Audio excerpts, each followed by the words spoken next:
Well, hello. Happy Tuesday.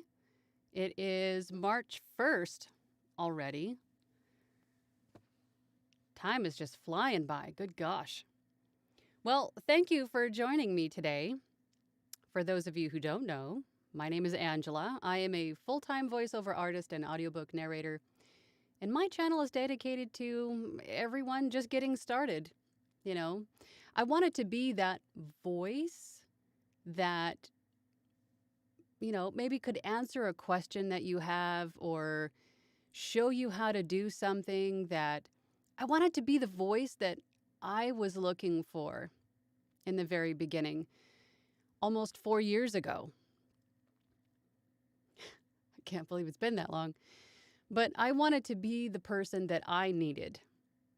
So I share with you everything that I have learned, all of the strategies, the techniques, tips that, things that I have discovered on my own, just doing, just being in this business and being a business owner and everything that I come across. So I wanted to help prevent any kind of, trip ups for you. So that is what my channel is for. And I just started to do these lives. I say just, but this is number 12. So I've done this 11 times before, which I find this to be fun. I really enjoy this, and I like connecting with you guys in this way. And I know I have other videos on my channel, but I like to directly connect and communicate with you guys and maybe answer a question that you have, a burning question that you just won't wait until I make a video about it, or if you can't find it, on YouTube or anywhere else. So, but as usual, I have a poll over in the chat. And I ask this question because in my last audiobook class last Friday, there was a pretty good discussion about the benefits of punch and roll versus just using a clicker to mark your mistakes as you're recording. And then moving on and then coming back and cleaning up the mistakes in post. And I think there are benefits to both. I think it really comes down to personal preference and how your workflow is in your situation, your setup, your DAW, whatever is easier for you to do. I mean, some people think that using the clicker method or to mark your mistakes and then come back and address them in post is not as fast as punch and roll. And that may be true.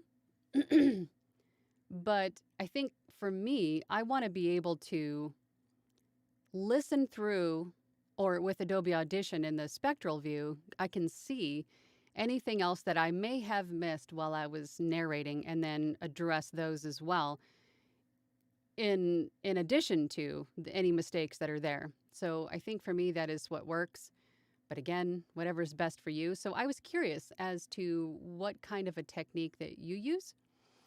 So right now we have 12 votes, and it looks like, wow, it's a pretty even split. So we got 33% of you that use punch and roll, 33% of you that use the clicker to mark mistakes. And when I say clicker, it's what I use. It's just a little dog clicker.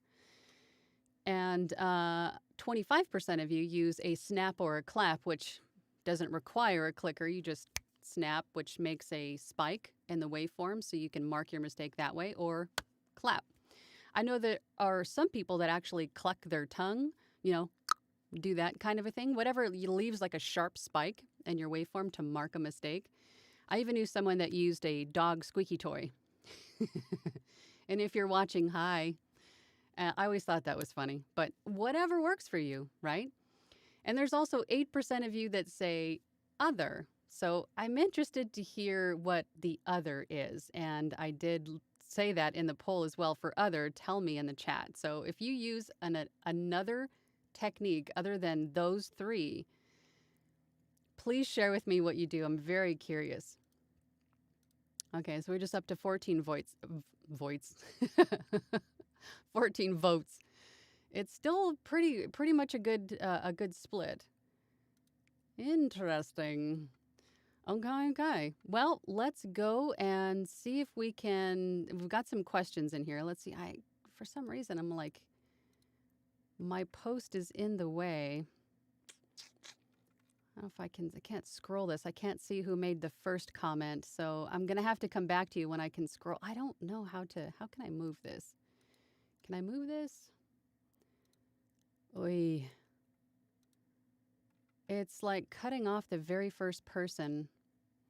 I'm sorry, very first person. My pinned post is over your face and I cannot see who you are. I apologize, but I'll go down to the next one. Hopefully I can scroll back up later. Famicom Mike is here. Hello, hello. Says, hiya, Angela. I'm having a hard time finding voiceover leads and new clients. Any suggestions for cartoons and commercials? Well, there's a couple different ways that you can go about that. You can join some pay-to-play sites. You know, there's voices.com, there's VoQuint, there's VO Planet, literally 100 of them out there. And then there's some freelancer sites like Fiverr, Upwork, Freelancer, Guru. There's a lot of them. I would be on those with demos for cartoon work or commercial work or both. And social media, I think, is highly underestimated in our field. I think right now, with as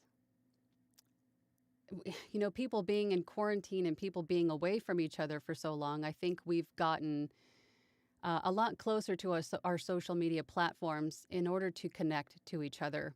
And I think creating content that can not only showcase your talent and your skill, but also show a little bit of who you are, show your personality. I think those are also a fabulous way to get out there into the universe, into the interwebs and allow people to find you.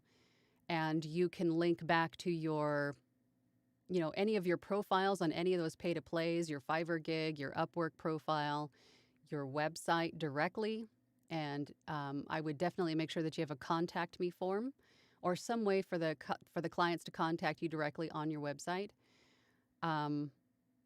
Those, I think, are the best ways to go about it. You could also do a little bit of marketing, if you wanted to reach out to companies on LinkedIn. You could do some cold calling. You could do, and I don't know if this would actually work, but I don't see why not doing the postcard thing. I think it's a little antiquated, but I think there still may be an opportunity where the right person finds you at the right time.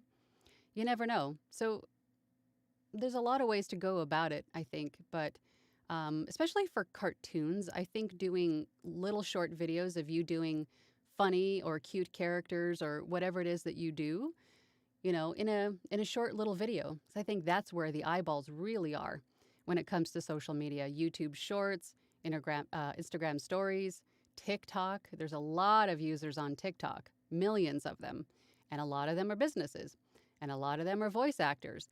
And I interact with a lot of them, and I can tell a lot of those audiobook narrators and voice actors are finding clients or having clients find them through their TikToks. So I think don't underestimate social media. Matthias R is hello. Matthias R is here. Hello. Slow down, Angela.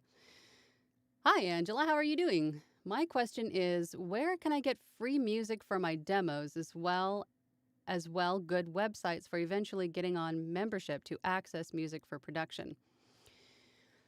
Oh my gosh, I can never remember the name of this site, but it's Orange something. I've heard a lot about it in terms of having music in the Creative Commons, which is royalty free, basically. There's also YouTube Studio. If you have a YouTube channel, you can access YouTube Studio. There's a lot of downloadable content there, music to use. Going through YouTube itself, from what I understand, if you were to filter royalty free and then search for music, I think that's the process. If Eric was here, he could tell me exactly what it was again. but you can actually find music on YouTube that is specifically created for royalty-free use. But wherever you go, anything in Creative Commons, and this goes for really anything, if if it's free to use or royalty free, read the fine print. There are some websites that want you to credit the creator. Some of them don't. It's recommended that you credit the creator, but some of them require that you credit the creator. So just make sure that wherever you go and you find royalty free music to use, make sure that you read the fine print so you can follow the rules for use, the terms of use. I personally use Storyblocks, and storyblocks.com has pretty much anything you could ever need for digital assets for your use. Like there are video footage, there are After Effects, there are tons and tons and tons of music and sound effects, and just about anything that a voiceover artist could need for demos or video creation, whatever it is that you do. And with Storyblocks, the membership, you also get a printable or shareable license. So if your clients have any kind of issues with anything that you create for them, you can show them, or whoever the end user is, that you have the license to use this music or this video footage or whatever it is. And having that license, that peace of mind for me is huge. And I think I have the full license. I have like the big one, like it covers everything on there. I think it's like $350 a year for everything. Unlimited downloads, unlimited use of anything on their site, which has paid for itself several times over for me every year. I know it sounds like a lot, but if you do a lot of video or a lot of music, meditation, stuff like that, then all of that stuff really comes in handy creating demos, you name it. Long-winded answer to your question, I apologize, but there are a few out there, but whatever you choose, make sure that you read the fine print so you can credit the creator if you have to. Colin's here. Hello, Colin. Good evening.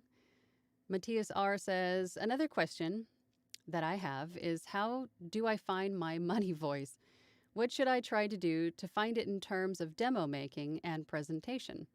Do I need music with the demos? I see a lot of people do it.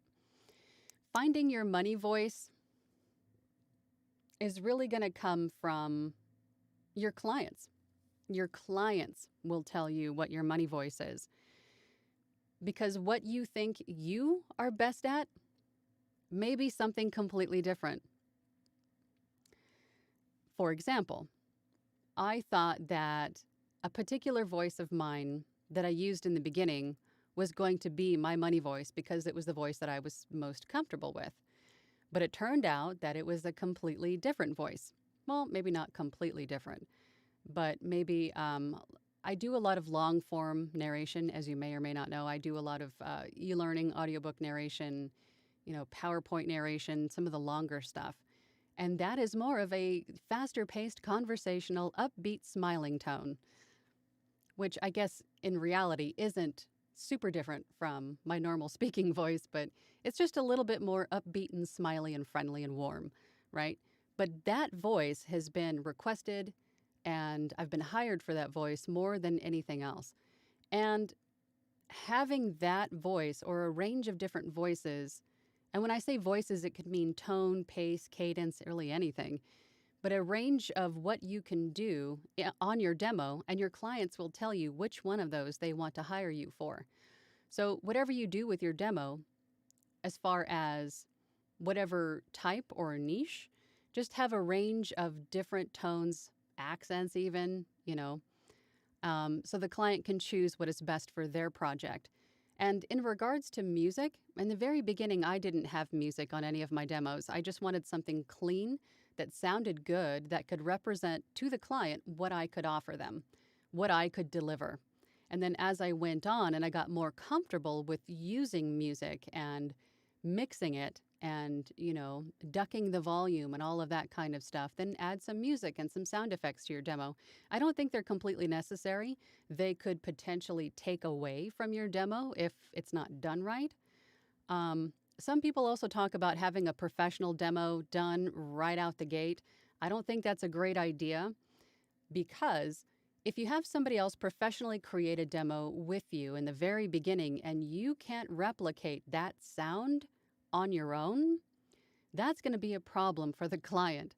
Because if they hire you based on what you show them in your demo and you can't replicate that on your own, you might lose that client. So, in the very beginning, and manipulating music and mixing music and playing with sound effects, and I think those are all great skills to have anyway, because they sort of go hand in hand with voiceover and a lot of different projects that we do. So, becoming familiar with that and teaching yourself how to do it, I think is a good skill to have. But in the very beginning, I don't think music is necessary. But as you go along and you get more comfortable with it, then definitely add it. I hope that answers your question. I still can't scroll. I can't see who that is at the very top. Okay, well, let's go on to the next question. Andy Pearson is here. Hello, Andy. The one thing I notice is on your levels bar, you have expanded your dB scale on Audition. Oh, yeah. How do you do that? Mine only goes to 58. If you right-click on the level bar, you can change it to whatever range you want to see. So hover your mouse or the cursor directly over your level bar and right-click, and a little pop-up will come up, and then you can choose whatever range you want. It really helps for audiobooks. You can see how close or how far away you are on to that negative 60 dB noise floor threshold. Tom is here. Hello, Tom. I am a recently new VO, and I was wondering if you knew anything about breaking into the anime or cartoon scene. I am from the UK, so there isn't many studios here for that kind of thing. Love your vids. Well, thank you, Tom. Thank you for watching my little vids.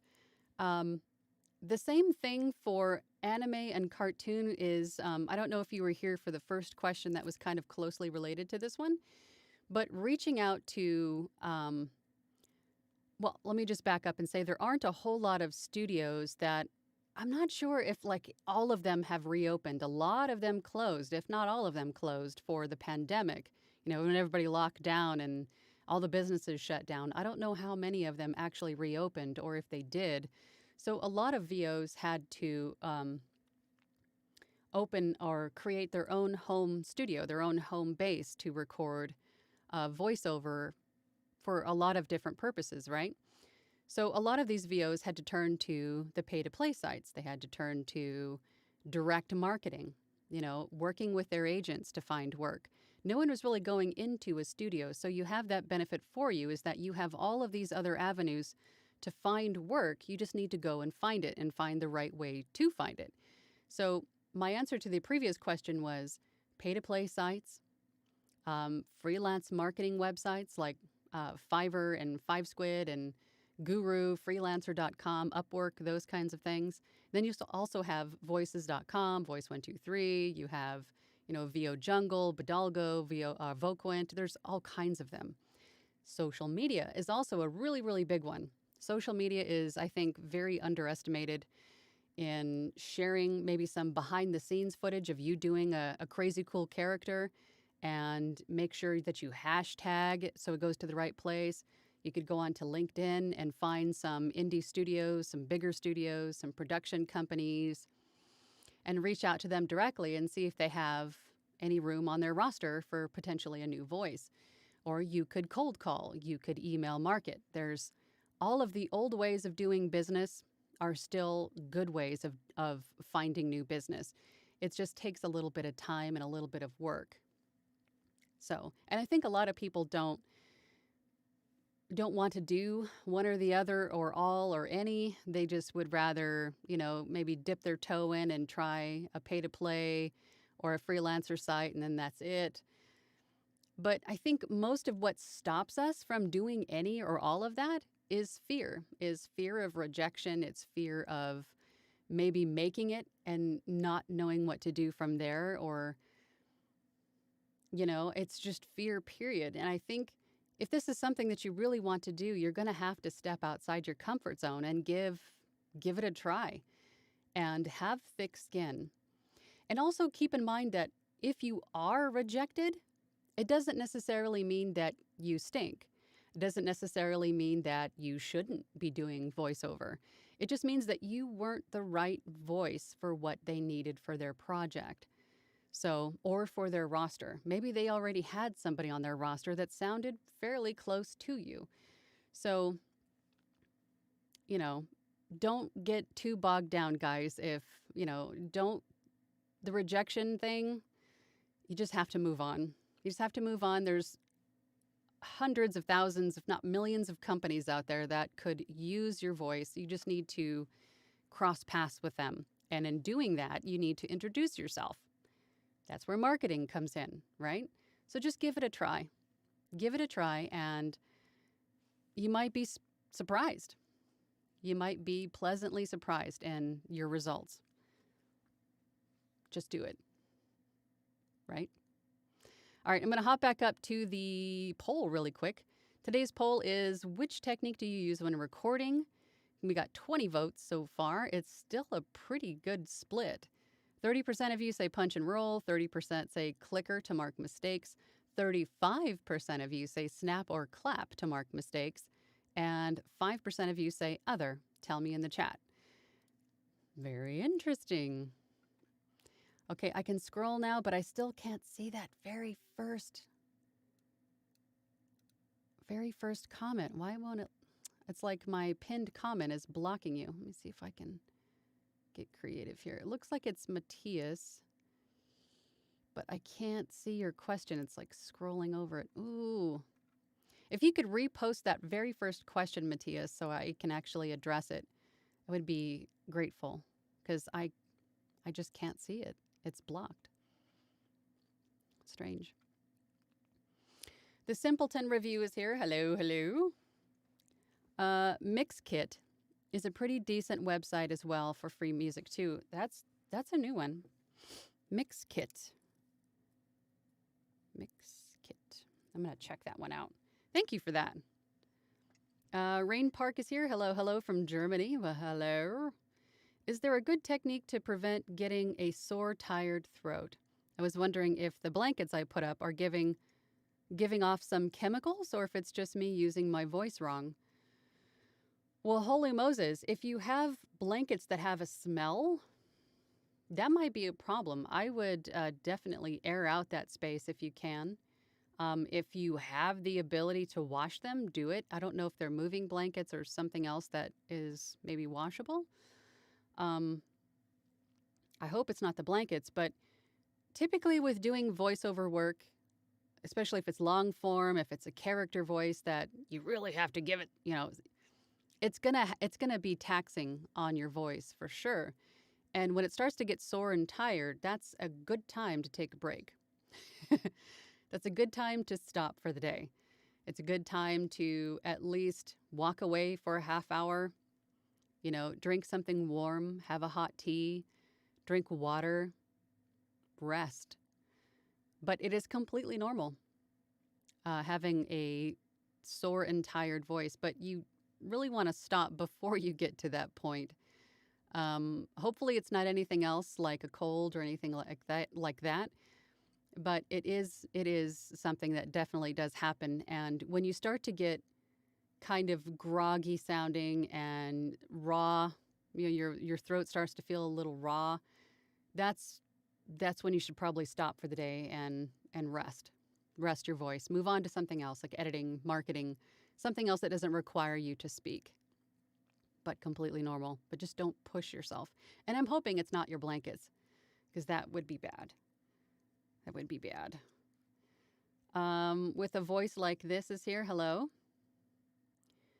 It also explains a little more about how to use it. It also explains a little more about to use it. I'm not sure what you mean. Did I miss a previous question from you?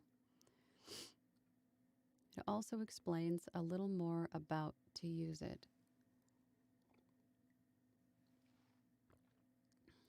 I'm not sure what you mean, darling. Could you elaborate a little bit so I can answer your question? Or if you're just making a comment? Andy Pearson says, got it. That was easy. Thanks. And that was about the audition. Yeah. I actually found that out by accident. I forget what I was doing. I don't remember what I was doing, but I was moving my mouse all around and trying to maybe clicking away from something else and accidentally right clicked on it. And I was like, what? How awesome is that? So I didn't see it on a tutorial or anything like that.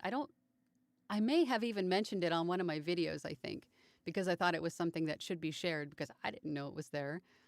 But, or maybe I saw somebody else's YouTube video and their level bar was, at a different range. And I was like, how do you do that? I don't remember how I did it, but I stumbled upon it. Andy B is here. Hello, Andy.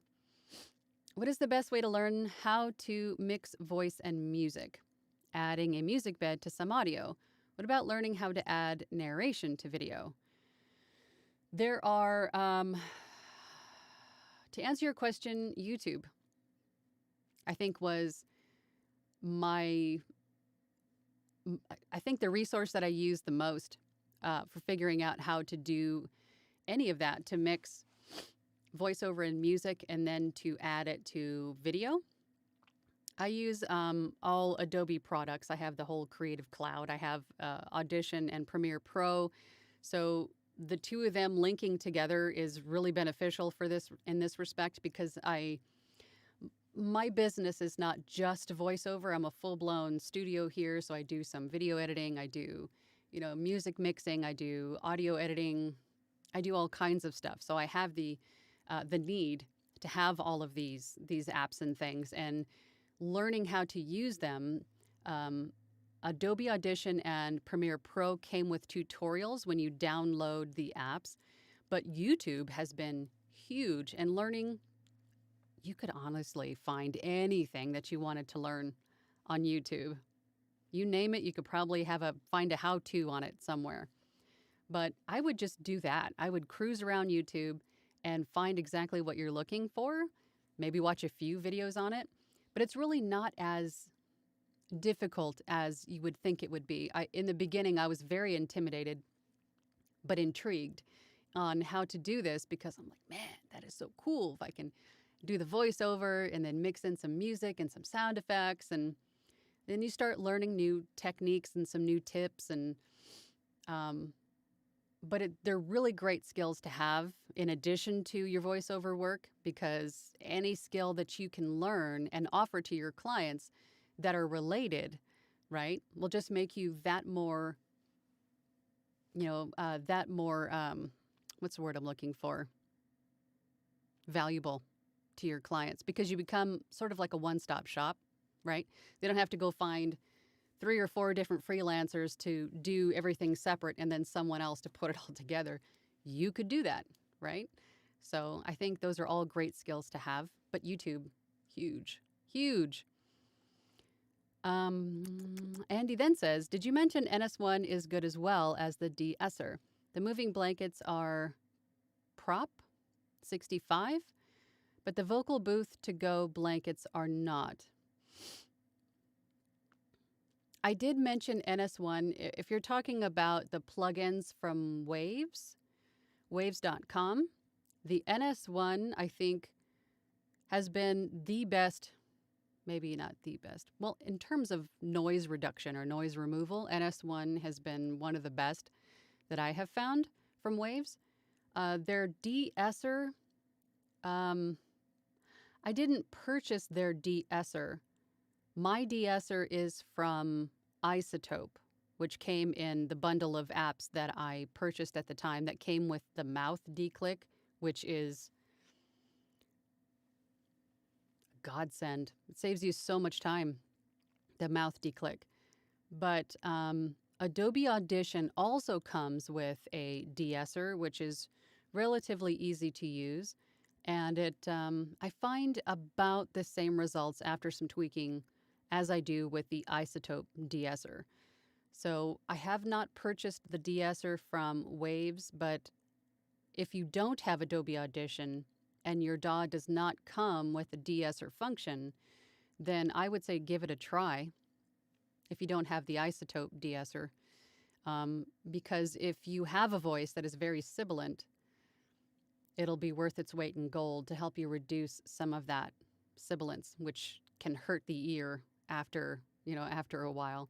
Or your clients might even call you out on it, that maybe you're a little bit sibilant and they don't have an audio engineer to help reduce it on their end. They're counting on you to do that. So definitely having the right tools for the right purpose at the right time is beneficial.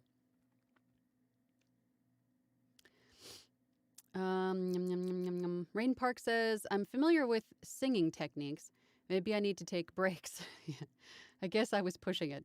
I was doing 2,000 plus words and more. Thank you very much. Love your videos. Well, thank you, Rain Park. I appreciate you. Yeah. If you're doing a lot of long form, you really need to give yourself enough time, which is why I always tell clients, whatever size the audiobook is that they ask me about, like if a client approaches me and they have maybe a 30,000 word book or more, the minimum is at least, almost 30 days, maybe 30 days-ish or more, depending on the word count, of course, because especially if there are characters or accents, because that stuff takes time. And you don't want to completely fry your voice in the process. You need to give yourself, schedule in, or be mindful of time to rest your instrument. The instrument that you use to make money with, you need to rest it once in a while. But definitely don't push yourself. When you feel yourself starting to get kind of raw and tired and maybe gravelly, go take a break. It's time to go, sit on the couch, have a cup of tea, read a book, watch some Netflix, play some video games, whatever it is. Just rest your voice and then come back to it later that evening, the next day, if you have the time. But definitely rest. Rest is definitely something you gotta do.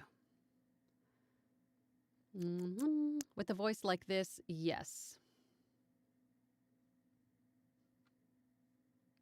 I'm not sure what you mean. What am I missing? Oh my God. Kirk is here. Hi, Kirk. Hello, darling.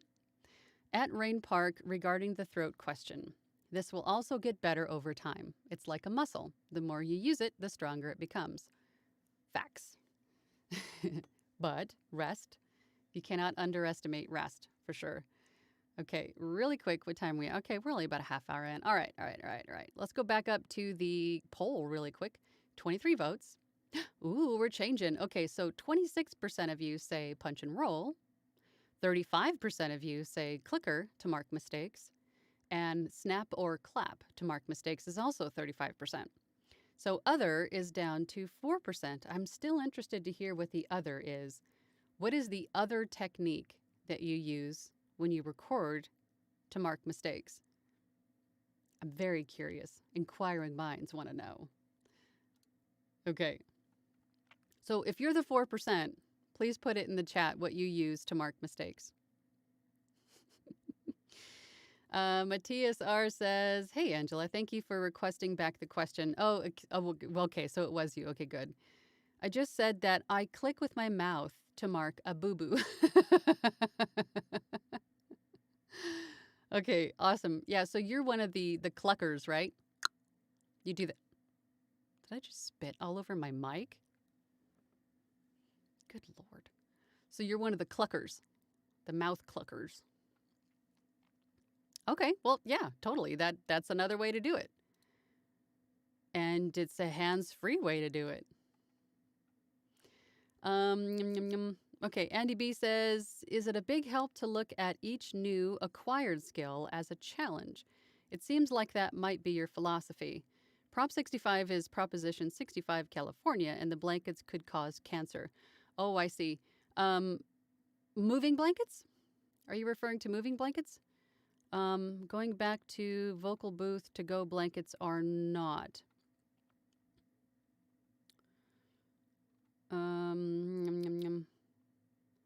Just lost my spot again. Oh, there we go. Okay.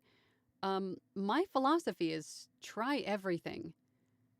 Don't discount yourself or listen to that negative critic telling you that you can't or shouldn't or you know, if you're in, you're all in.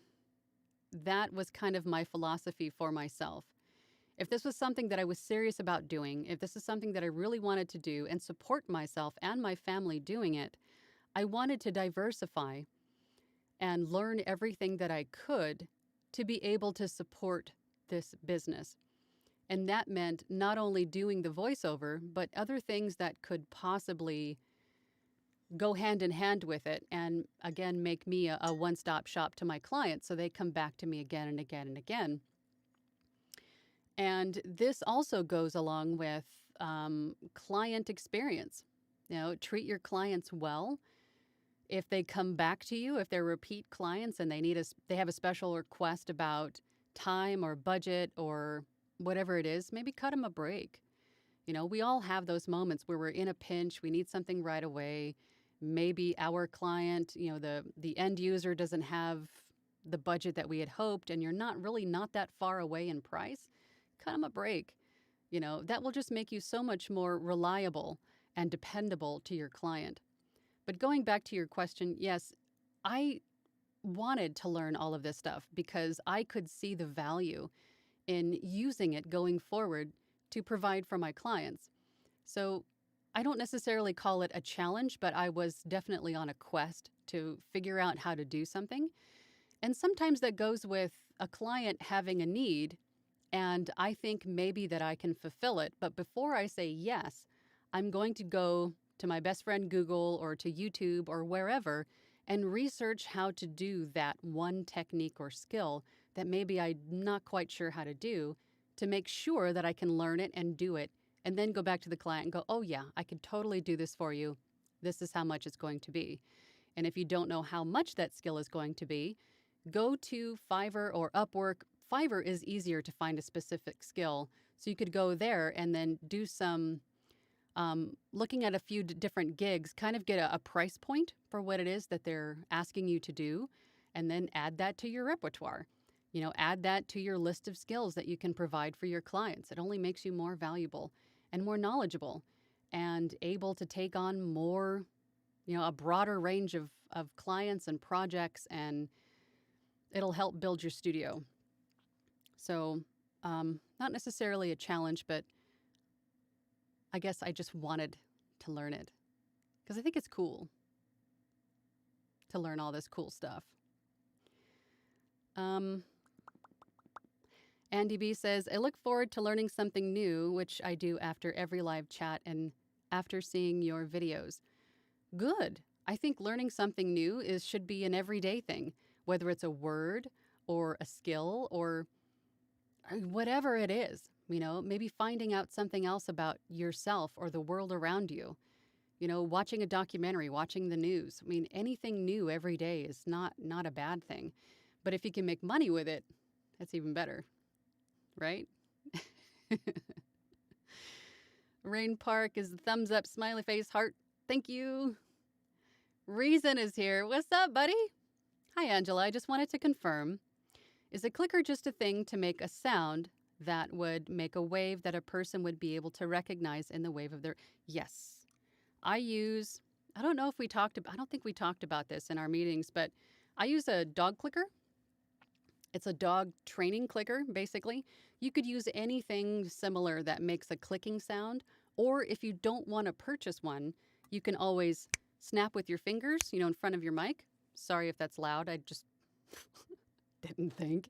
But if you snap or clap or cluck with your tongue, something that will make a sharp line in your waveform that it's basically a mark to come back to later and to remove the mistake in post. So if you were saying, Mary had a little lamb whose fleece was white as snow, right? And then when you're recording that, obviously, and then you come back to it in post, and then you can see where the mark is, so you can delete the boo-boo and then keep the retake. So yes, it sounds complicated, but it's not really. Super simple. Everything Beauty says, can we all give a like for all this useful info? There are 20 plus of us. Are you there really? Oh, that is awesome. Thank you guys. I appreciate that. I really do. Thank you, thank you, thank you. I haven't even, my screen is, my live preview on my page is still doing like the buffering thing. It's just this big circle spinning on my face. So I'm glad you guys can even see and hear me, but I don't know how accurate my numbers are. I don't know. But thank you for that, Everything Beauty. I appreciate that. Sending everyone all the love. You rock. I love that positive attitude and positive energy. Okay, I'm going to go back up to the poll. Okay, we're still at 24 votes. Still at 24 votes. Okay, cool. I'm still really interested. Is the other? Are we talking about like clucking with the tongue, perhaps? Is that the other? I want to know what the other is. Okay. Well, I wanted to also, there was something else that I wanted to talk about while we were in here. Oh, I think I'm going to make my next YouTube video on Thursday is going to be regarding my Fiverr strategy. I am in a few Facebook groups where we share our Fiverr earnings for the month. And a lot of people had asked me how I got there. And you also have to first consider that I've been on the platform for nearly 4 years now. So I've had a little bit of time to be there, to grow some roots, to marinate a little bit in the Fiverr algorithm.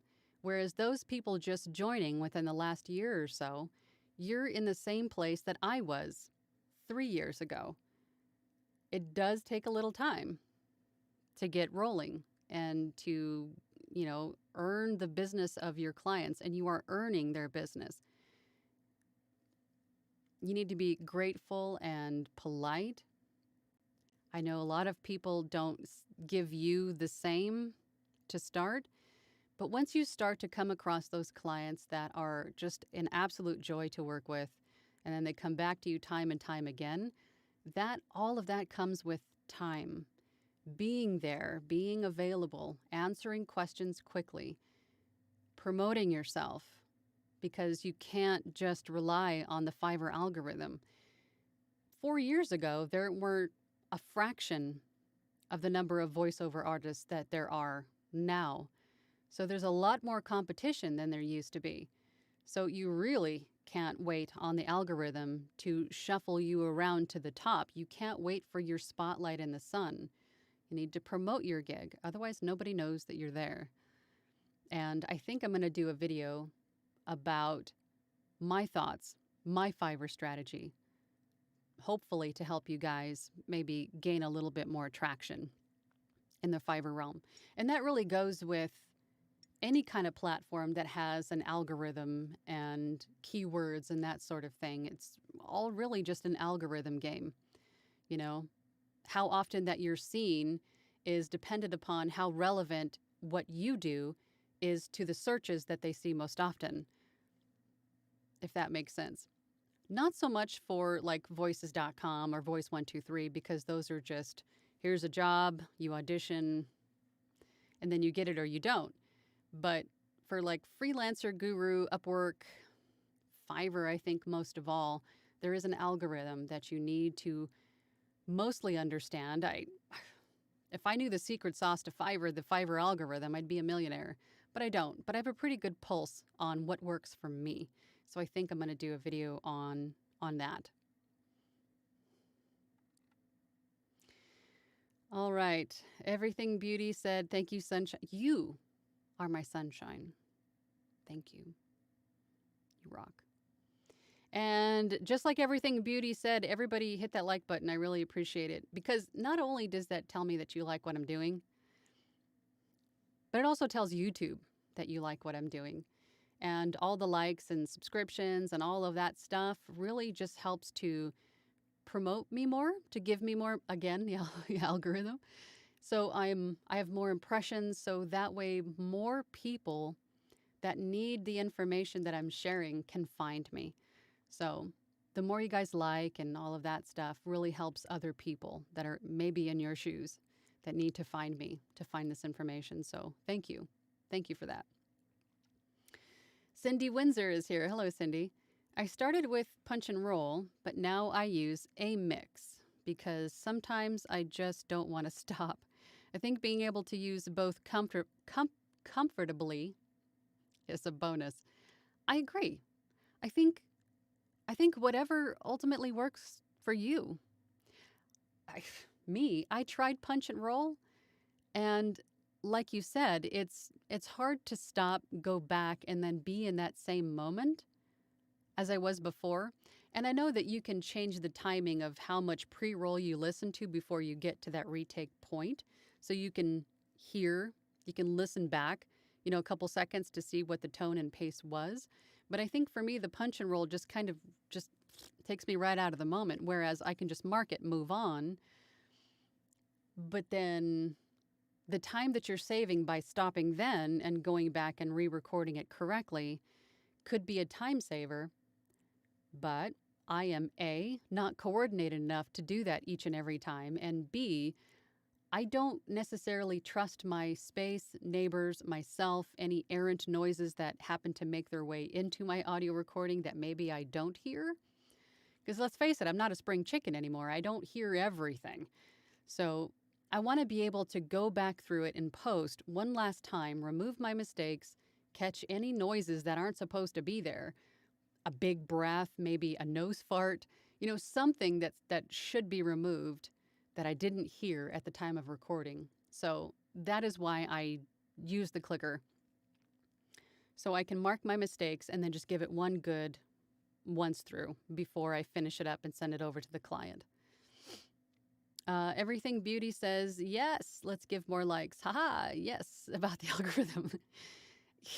Everything has an algorithm. You just need to know how to play them, So, but thank you for that. I appreciate that.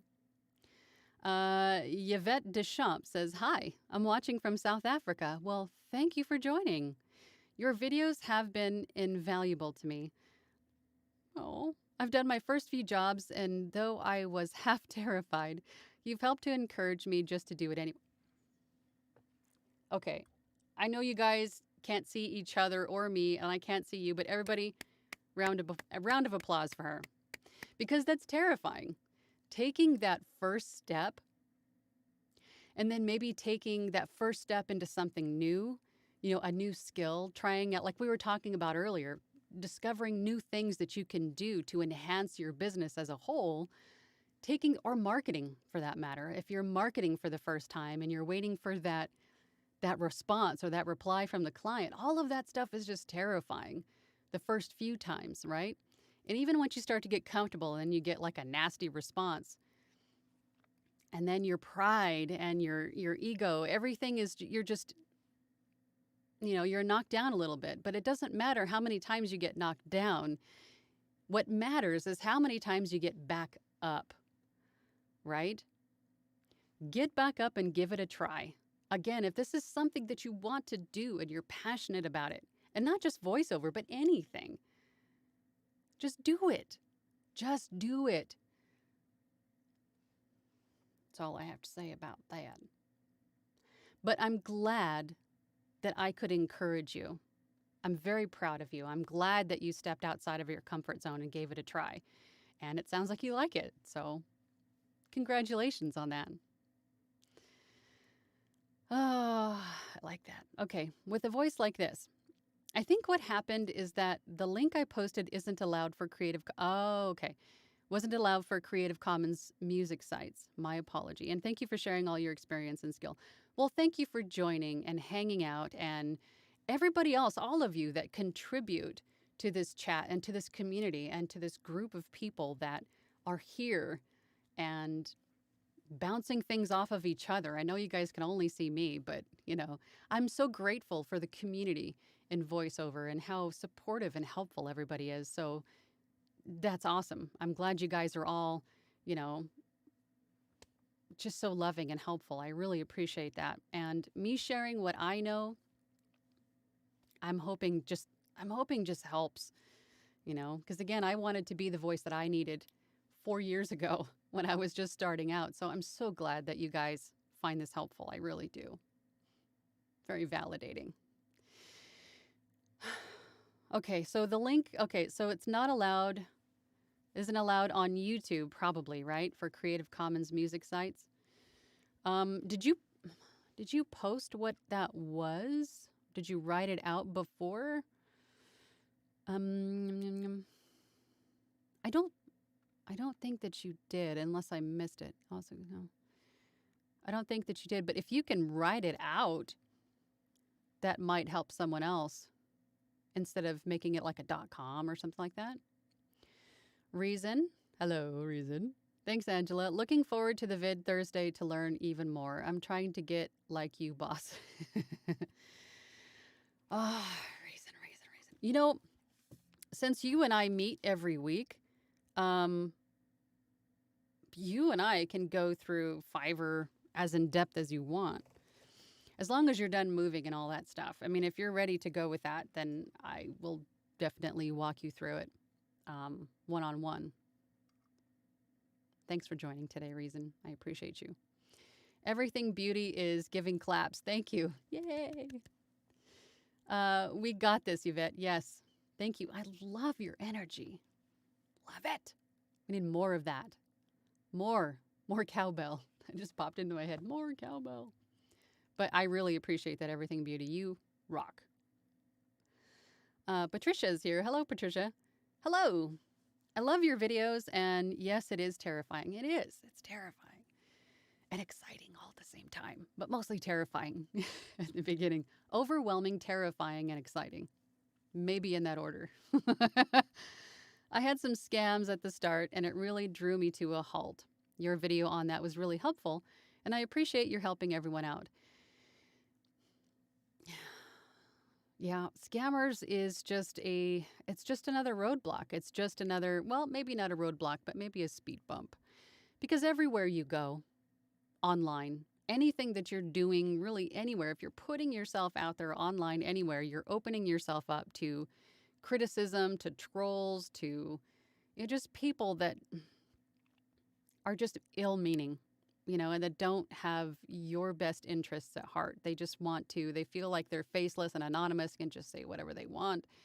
And unfortunately, that trickles over into the business end of things, especially like on freelancer websites. You're going to have someone who's going to try to take advantage of what they think you don't know. So, but well, like I always say, if it feels fishy, it more than likely is. And you don't have to do that work. If you're not comfortable with it, don't do it. There's always going to be somebody else. But again, you can't lay back and wait on that algorithm to find you, to promote you. The websites like Fiverr, they spend millions of dollars on marketing to drive traffic to their site. Then it's up to you to do one of two things. You can either sit and wait for your turn in the sunlight, when Fiverr's shifting people around so you're at the top of page 1 instead of the back of page 69. Or 2, you can raise your hand and stand out and promote yourself through the buyer's requests, through social media, and, link back your gig link. Put it on your website, do a YouTube channel, and do like funny character voice. I mean, there's all kinds of different ways. If you just think outside the box, step a toe or two outside of your comfort zone and promote the heck out of any kind of platform that you're on, and then maybe a little bit of marketing, But all of the traffic that you drive to your Fiverr gig, for example, tells the Fiverr algorithm that you're doing something right and people are liking your gig, or at the very least, looking at your gig from outside sources. So that tells the algorithm that, hey, we need to showcase this person more, right? So driving traffic to your gig from external sources is what's going to help your algorithm also. But I have a few other strategies that I think I'll share on Thursday. So, but yes, I don't know how I got off on that tangent, but it is terrifying. And the scams, that's right, the scams. Yeah, I've been approached with a few myself, but luckily I'm at the point now where I can just say no thank you, have a great day, block, move on. But I know it's difficult in the beginning. You really have to weigh the options in dealing with these people. Some are legit and just have a language barrier that so they sound maybe like they could be, but they're really not. But they're using like a Google Translate or the Fiverr language translator that just makes it sound strange because it's not the grammar that we're used to. So you really have to look at these people that we initially might think they're scams. They may not be. You know, look at their profile, see if they've done other jobs with other people and what their ratings are. You know, do a little Scooby-Doo on these people first before you pass judgment, I guess is all I'm saying. With a voice like this, says I posted it twice, so I think your YouTube kept it from displaying. Oh, I'm sorry. I don't think I have anything on that prevents that. It's interesting. Maybe it's a chat thing? I'm not sure. I don't have any like filters on or anything like that for that kind of thing. Interesting. I'll have to take a look at that. But thank you for letting me know. Patricia says, those feelings are truth. Yes, sister. Clem Kadiddlehopper? That was fun to say. I hope I said it right. Every time you do a pop culture reference, I can't help but do the matching voice. Well, I'm glad. I'm glad. I'm such a pop culture nerd. I have to like really rein myself back sometimes because there's a lot of people, you know, that are a little bit younger than me that don't really know what I'm talking about. But I'm glad that it sounds like you're on the same page. So awesome. Daniel Hernandez is here. Hello. Hi there. First time catching a live. Well, thank you. Thank you for taking a few minutes to hang out with me and everybody else here in the group. I really appreciate that. Glad you're here. Patricia says, when you're brand new, you don't really realize how much contact and explanation you should expect from the publisher. So that was part of my problem. And they're all different. How you would handle a vendor or someone that you're hiring to do a project may not how they handle it. So what you think would be appropriate may not be what they think is appropriate, right? Everybody handles their business a little bit differently. So you really have to have an open mind when you're talking to people. And if you don't have the answer to a question, ask, you know. Or sometimes they give you way too much information, a lot more than you ever needed. But everybody handles it a little bit differently. But really, if you have a question, just ask, you know, ask the publisher, the author, the client. But yeah, you're right. Matthias R. says, maybe this is a silly request, but is there any possibility that you can walk with me one-on-one through Fiverr or Upwork? Love your willingness to help. If you want a one-on-one with me, if you go to my website, VoiceOverAngela.com, it's on the screen here. I realize there's people that like to learn things in a different way. Some people like to learn in a group setting. Some people like to learn on their own with like pre-recorded videos. And some people like to meet with you one-on-one. And then some people want to meet with you one-on-one several times a month. I have a lot of different options on my website. So if you would like some time with me, I can walk you through whatever it is that you need help with on my website. It's called the one-on-one sessions or one-on-one workshop. I forget how I worded it now. I'm having a brain fart, but it's one-on-one meetings, basically. It's 30 minutes with me, but you can find that on my website. If you go to the VO workshop, that's where all of the mentory coaching stuff is, I guess, all the information about how I can help you. Where am I? There I am. Everything Beauty. 26 plus people watching. Let's give a like. You're awesome. You're like my cheerleader. You rock. Bobby B says, hi, Ange. It's Bobby B from Philly. That's fun to say, too. Been on Fiverr since 2014 with over 1,100 5-star ratings, and I still can't get much traction today. Help. Bobby B, it's difficult to say exactly what to do. I think, goodness, you could change the title, the tags on any given gig. You can refresh some of your samples, your video. I had actually just removed a video from one of my gigs, and that seemed to drive traffic to my other gigs, not just that gig, but all the other gigs as well.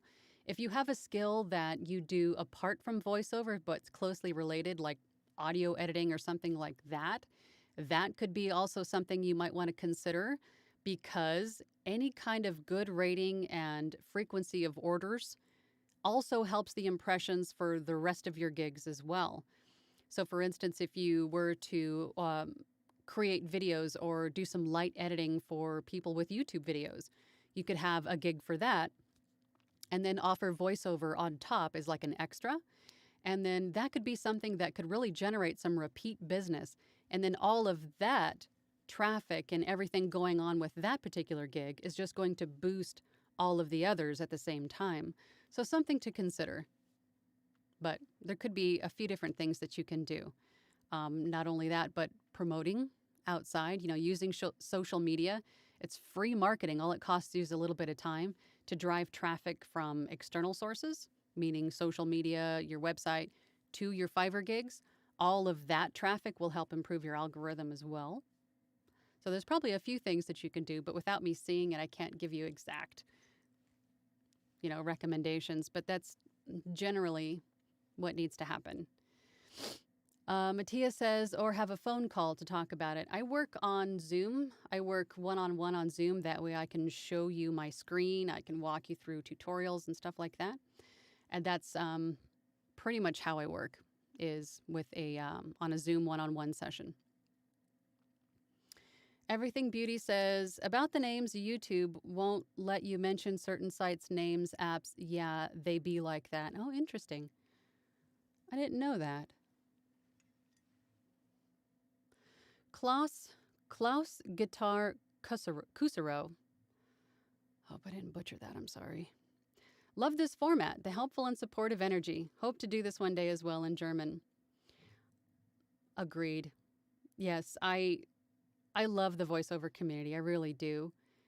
Being from where I come from, I mean, I didn't do voiceover forever.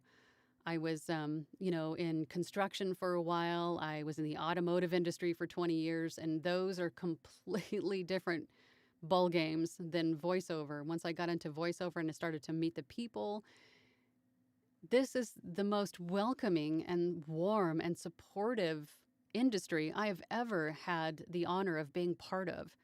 And I want to keep that going. We shouldn't be looking at each other as competition.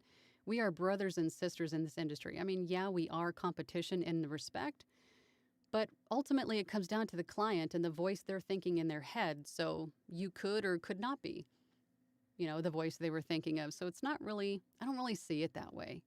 I say, you do you and best of luck to you. And here's what I can offer you to help you along your journey.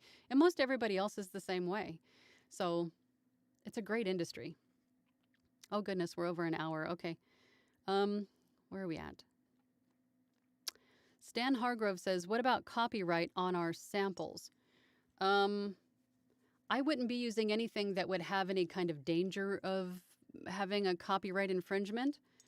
If you're referring to like video or music, I have a license from, I use storyblocks.com, and I have a license that I pay for every year to be able to use all the content, all the digital assets that are there. So in that respect, I wouldn't have any kind of copyright issues.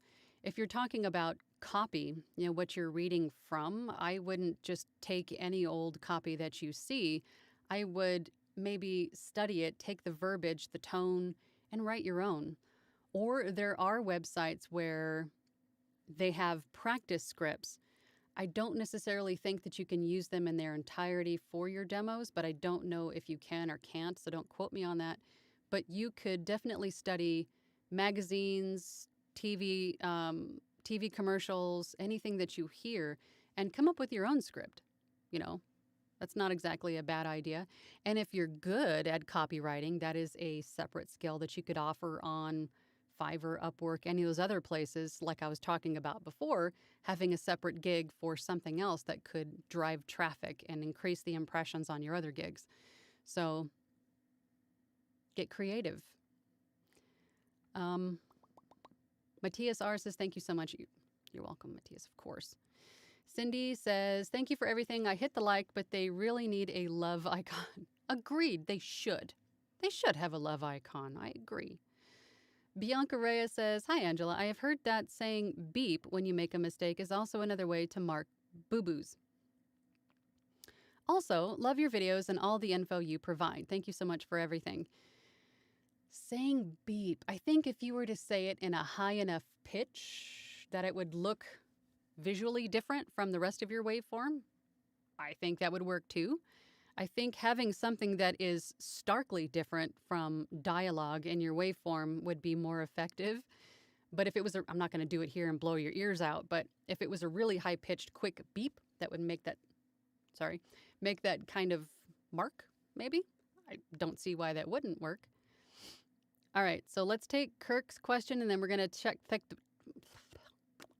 check the poll one last time, and then we'll probably say goodbye until next week. All right, so Kirk says, I don't say this enough, but truly I wouldn't be anywhere near as far. Let me start over. Where's my clicker? I wouldn't be anywhere near as far along on this path without your wisdom and guidance. By the way, 3rd book with the romance just received. That's awesome. Congratulations. Okay, everybody. Clap for Kirk. I have a Stream Deck that has a clapping audio clip on it. I need to get my Stream Deck working. That way I can clap for everybody when they share a success. Because apparently I used it on another live and somebody said, oh, it's not working. So, noob issue, right? So I need to figure out how to use this thing. But congratulations, Kirk. I'm so proud of you. And thank you so much for that. I'm glad I could be here for you, Kirk. I appreciate you. You're lovely. Okay. Let's go to the poll really quick. Okay, 34 votes. Ooh. Okay, so 24% of you do punch and roll. 32% of you do clicker to mark mistakes. And 41% of you snap or clap. And you know what? That option was an afterthought. So very interesting that you guys do that. And then the other, tell me in the chat, is down to 3%. Interesting. Oh, we just had a couple more come through. Okay, so Patricia says, I click my tongue, but the side of my cheek, I click my tongue out the side of my cheek. It sounds like the hand clicker. Oh, okay. I started doing that when I was training my... Oh, yes. Yes, I've heard that before because I had someone else tell me that. If you're using a dog clicker and you have a dog in the house that was trained using a clicker, they're all going to come running at you into your studio. So that's a great point. If you have a dog in your house that was trained using a dog clicker for marking mistakes, and your audio is probably not a good idea. Neither is a dog squeaky toy, but a cluck of the tongue, a snap, clap, something else, whatever works, whatever doesn't alert the dogs to come to you would probably work. I'm glad you brought that up. Everything Beauty says, this industry has even great to you because you have been great to all of us with sharing all of this today. I looked into this voiceover stuff and found you with all these gems, a true blessing. You are amazing. Everything Beauty. I'm glad that you found this industry. I'm glad that you found this job, this business, and I'm glad that you found me. I'm glad that we have found each other. Thank you for that. Patricia Kohler, yay! Kirk, Everything Beauty Ben. Oh, okay. This industry has been great to you because you've... I got you. Life in a Metro says, you are so beautiful. Stop. Stop it. Did I mention that I was an introvert? Have I told you guys that? I think I have mentioned it a couple times. So looking at the camera is a whole lot easier, but knowing that there are a lot of people that can see me on the other end is a little bit intimidating. So thank you. But you're just going to make me more self-conscious and I'm going to want to run away. Okay, so Okay, so we've been over an hour and 10 minutes. I don't want YouTube to cut me off like they did the last time, and that was about a minute 20 or an hour 20. So I'm going to try to wrap this up, guys. All right, Paul Orr says, oh, wait, I clap. I answered the poll prematurely. Oh, was that you with the other? Oh, okay. I think okay. All right. Okay. Happy to get to see Angela live on a Tuesday finally. I'm glad that you could join, Paul. I appreciate you spending some time with us today. But we're going to hit this poll one last time, and then we're going to wrap it up. So 36 votes. 25% say punch and roll, and 33% say clicker to mark mistakes. 39% say snap or clap, and then that 3% I think was a boo-boo. So that's very interesting. I like that. I like it. I think there was, in my head, there was a lot more people that did punch and roll than, close to what I do. So that's good to know. Good to know. Tammy just added, hi, Angela. I've just started out my journey. I have learned so much from you. Thank you. Well, thank you. I'm glad that you found these helpful. That is the whole purpose, right? Is to help you guys maybe jump over big lakes and rivers of boo-boos that I've made. So I'm glad it helps. I really do. Jake Alden says, no question this time, but thanks for another great session. And thank you, Jake, for stopping by. I really appreciate every single one of you that join me every week and bring great questions and energy. And you guys are just, I love all of you. Paul said I punch and roll, but I do clap when I make a mistake. I had a dog clicker, but our toddler hid it somewhere. Of course, because it's theirs, right? You're just borrowing it for work. I get it. All right, guys. Well, that is it for today's live session. I really appreciate, once again, all of you for not only joining me and participating and, doing the poll and helping out each other, but you guys are, one more just came in really quick. Your fans may change because of the good points you make about punch and roll versus click. Maybe, although, again, I say just do whatever's comfortable for you. There really isn't a right way to edit your audio. So punch and roll or click, snap, clap, whichever way works best for you, as I always say. All right, I'm leaving. Okay, I'm wrapping up. Thank you, guys. I will see you all next week, and be sure to look out for my Fiverr strategy video that I'll be posting on